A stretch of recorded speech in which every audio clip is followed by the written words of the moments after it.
എല്ലാവർക്കും നമസ്കാരം. ഏതൻ ജാതി പ്ലാന്റേഷൻ നഴ്സറിയുടെ പുതിയൊരു വീഡിയോയിലേക്ക് സ്വാഗതം. നമ്മുടെ കാട്ട്യാദിയുടെ കുരു പാകുന്ന രീതിയെ പറ്റിയിട്ടാണ് നമ്മളിന്ന് നമ്മുടെ വീഡിയോയിൽ എക്സ്പ്ലെയിൻ ചെയ്യാൻ പോകുന്നത്. നിങ്ങൾ ആദ്യമേ കണ്ടതുപോലെ തന്നെ നമ്മുടെ ഒരു നിരപ്പായ ഒരു ഭൂമി അത് നമ്മളൊന്ന് ലെവലടിച്ച് അതിൻ്റെ അകത്തൊരു ചെറിയ രീതിയിൽ നമ്മൾ ഇഞ്ചിക്കൊക്കെ തടവെടുക്കുന്ന പോലെ 4 സൈഡിൽ നിന്നും മണ്ണ് വെട്ടിക്കൂട്ടി ചെറിയൊരു തടവെടുക്കും. അതിൻ്റെ മുകളിൽ നമ്മുടെ വീഡ് കൺട്രോൾ ഷീറ്റ് നമ്മൾ വിരിച്ച് അതിൻ്റെ മുകളിൽ വീണ്ടും ഒരു 3 ഇഞ്ച് കനത്തിൽ മണ്ണ് വിരിക്കും. ഇപ്പം നമ്മളിത് ആദ്യത്തെ സ്റ്റേജാണ്. താഴെ നമ്മൾ ലെവലാക്കി അതിൻ്റെ മുകളിൽ വീഡ് കൺട്രോൾ ഷീറ്റ് ഇട്ടു. അതിൻ്റെ മുകളിൽ നമ്മൾ മണ്ണിട്ട് ലെവലടിച്ചുകൊണ്ടിരിക്കുകയാണ്. ഇതിങ്ങനെ ലെവലടിച്ച് 3-4 തട്ടായിട്ട് നമ്മൾ മാറ്റും. ഇതിപ്പോൾ നമ്മുടെ ആദ്യത്തെ സ്റ്റേജാണ്. ഇത് ആദ്യത്തെ ലെയർ മണ്ണ് മാത്രമേ ഈ ഒരു ബെഡിൽ ഇട്ടിട്ടുള്ളൂ. ഈ ബെഡിൽ നമ്മൾ കാട്ട്യാദിയുടെ കുരുക്കൾ പാകാൻ വേണ്ടി ഇട്ട് തുടങ്ങിയിട്ടേ ഉള്ളൂ.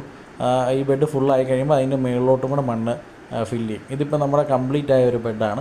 ഇതിൽ മണ്ണ് ഇട്ടിട്ടുണ്ട്. അതിൻ്റെ മുകളിൽ കാട്ട്യാദി പാകി അതിൻ്റെ മുകളിൽ കാട്ട്യാദി ഒന്നും കാണാത്ത രീതിയിൽ നമ്മൾ മണ്ണ് കംപ്ലീറ്റ് ആയിട്ട് മൂടിയിട്ടിട്ടുണ്ട്.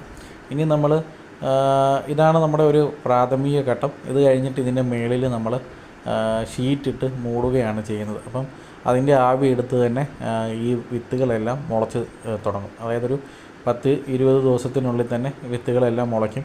ഒരു മാസത്തിന് ശേഷം തന്നെ നമുക്കിതെല്ലാം പറിച്ച് കവറിലോട്ട് നടാം. ഇപ്പോൾ നമ്മൾ ഇതാണ് നമ്മുടെ കാട്ട്യാദിയുടെ വിത്തുകൾ.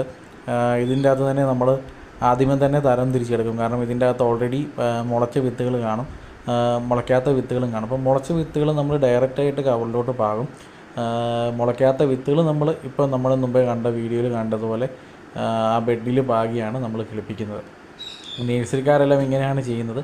ഏറ്റവും പ്രധാനപ്പെട്ട ഒരു കാര്യം എന്താണെന്ന് വെച്ച് കഴിഞ്ഞാൽ അതിൻ്റെ മുകളിൽ നമ്മളൊരു വീഡ് കൺട്രോൾ ഷീറ്റ് ഇടും. അതുപോലെ തന്നെ നമ്മുടെ കറുത്ത പ്ലാസ്റ്റിക് ഇടും.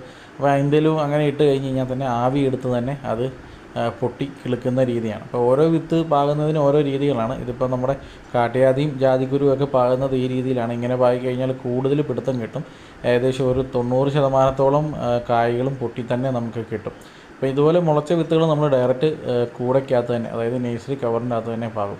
ഏകദേശം 1 മാസത്തോളം എടുക്കും നമ്മൾ ഈ ബെഡിൽ നിന്ന് പറിച്ച് അടുത്ത ഇതിലോട്ട് കവറിലോട്ടാക്കാൻ വേണ്ടി. ഇപ്പോൾ നമ്മൾ കവറിലാക്കുന്ന നമ്മുടെ ആദ്യത്തെ ബെഡ് പൊട്ടിച്ച് കവറിലോട്ടാക്കുന്നുണ്ട്. അത് നമ്മൾ അടുത്ത വീഡിയോയിൽ നമുക്ക് ഉൾപ്പെടുത്താം. അപ്പം കാട്ട്യാദിയൊക്കെ പാകാൻ ഉദ്ദേശിക്കുന്നവർ ഇങ്ങനെ ബെഡ് എടുത്ത് പുല്ല് കയറാത്ത രീതി വീഡ് കൺട്രോൾ ഷീറ്റ് ഇട്ട് അതിൻ്റെ മുകളിൽ വിത്ത് പാകി അതിൻ്റെ മുകളിൽ നമ്മൾ പ്ലാസ്റ്റിക് വിരിച്ച് പാകുന്നതായിരിക്കും ഏറ്റവും അനുയോജ്യം. ബാക്കി നമ്മൾ അടുത്ത